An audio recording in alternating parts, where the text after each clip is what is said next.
3rd, 2007. This is Chris Bombaro. I am here interviewing Dr. Lea VanderVelde regarding the Dred Scott decision. Dr. VanderVelde, what were freedom suits and how common was it for slaves to sue for freedom? Well, you know, the freedom suits are really an interesting phenomenon because we've only discovered large batches of them in two different states. One is in the state of Virginia and the other is in the state of Missouri. A lot of Virginia lawyers went to Missouri and they created by statute the possibilities of slaves to sue for their freedom there based on the Virginia statute. This is a way that law went west. It's a way that if this was the law in Virginia, there were too many lawyers in Virginia, Virginia lawyers were heading for the west, they came to Missouri and they adopted the same law in Missouri.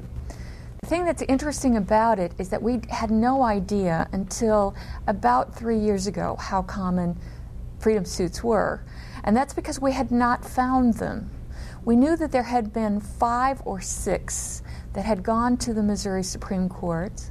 And they'd gone to the Missouri Supreme Court and then they were recorded. And because they were recorded, we knew that they'd started off somewhere. And so there were at least 5 or 6. What we didn't realize is that there are now almost 300. We've discovered almost 300. These are all in St. Louis, and they were found by a variety of unusual ways.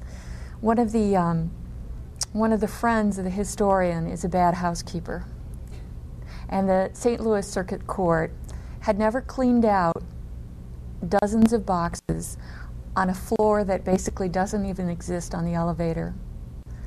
I was given a tip when I was exploring some research for the biography on Mrs. Dred Scott.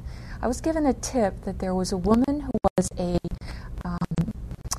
data input clerk and that she'd found a few of these and I should go find her. And of course she's on this floor that doesn't exist on the elevator in the Circuit Court building.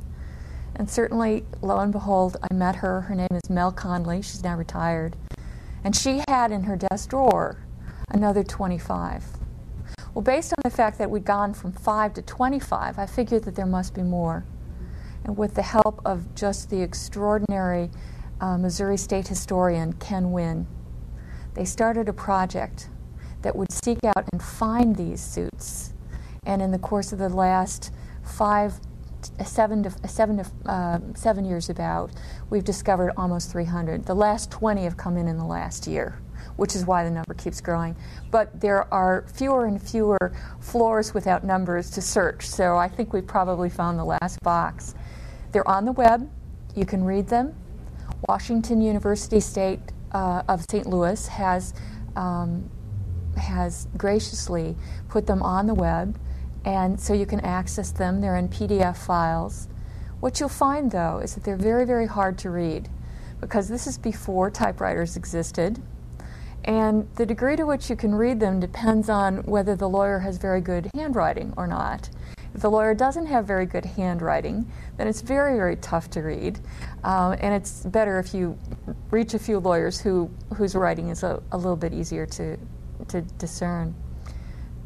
There are several things that are just surprising when seeing these freedom suits. And that's that the majority of them actually win.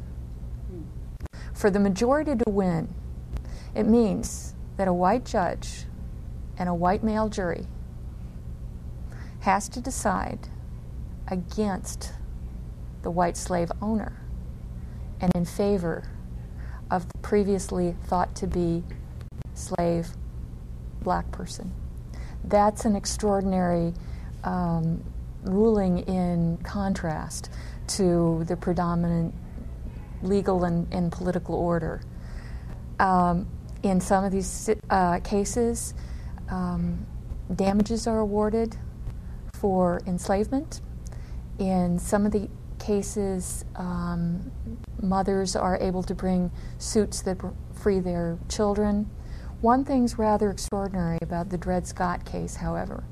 In all 300, I found only 2, there exist only 2, that involve a married couple.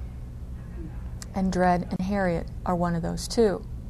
The earlier 2, Laban and Tempe, are one of the 3rd cases brought in Missouri. It's very early on. All the other cases are either individuals, their mothers and children, their fathers and daughters, but we have no married couples except for Dred and Harriet Scott and Laban and Tempe. My goodness.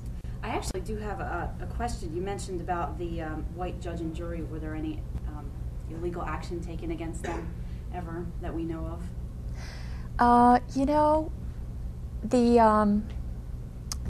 The law was so well established that the judges would not bear the brunt of opposition to this.